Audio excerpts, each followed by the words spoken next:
Anomalisa, stop-motion animated film written and directed by Charlie Kaufman. An R-rated animated film, I may add, although the rating comes not as would usually be the case from violence or language, but mainly from a very explicit sex scene, but we'll get to that.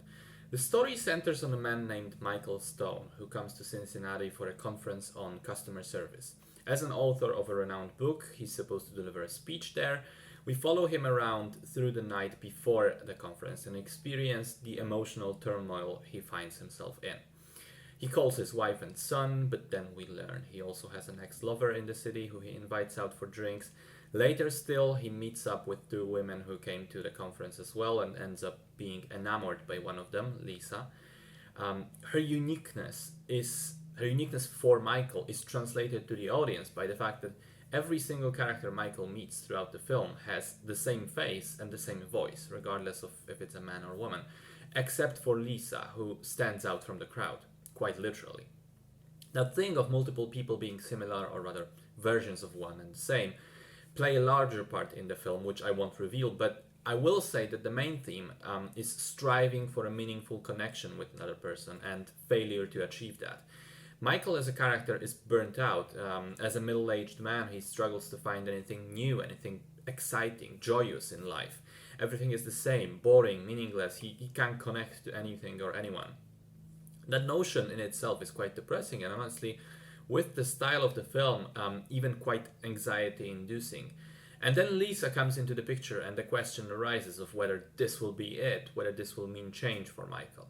Now, Charlie Kaufman, in terms of his scripts, is known for going off the rails. You look at Adaptation and Being John Malkovich or Synecdoche in New York, these movies really push the boundaries of storytelling. In the case of Anomalisa, I was slightly disappointed by the script because the film is perhaps the most adventurous one of them all in terms of sheer form for Kaufman, the stop-motion animation, and again that element of characters being one and the same.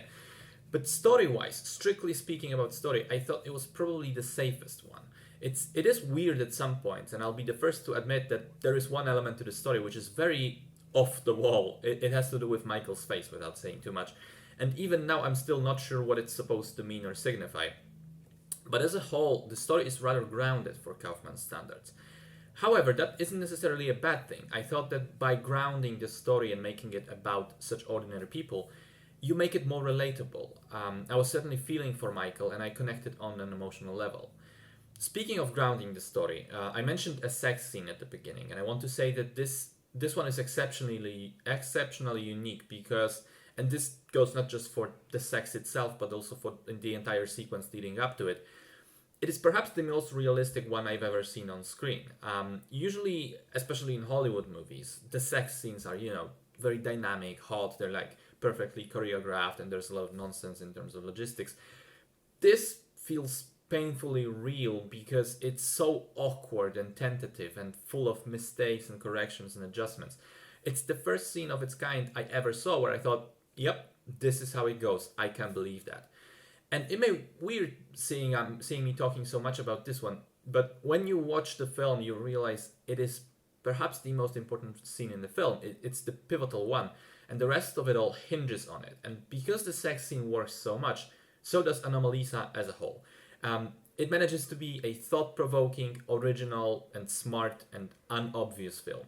Very good stuff.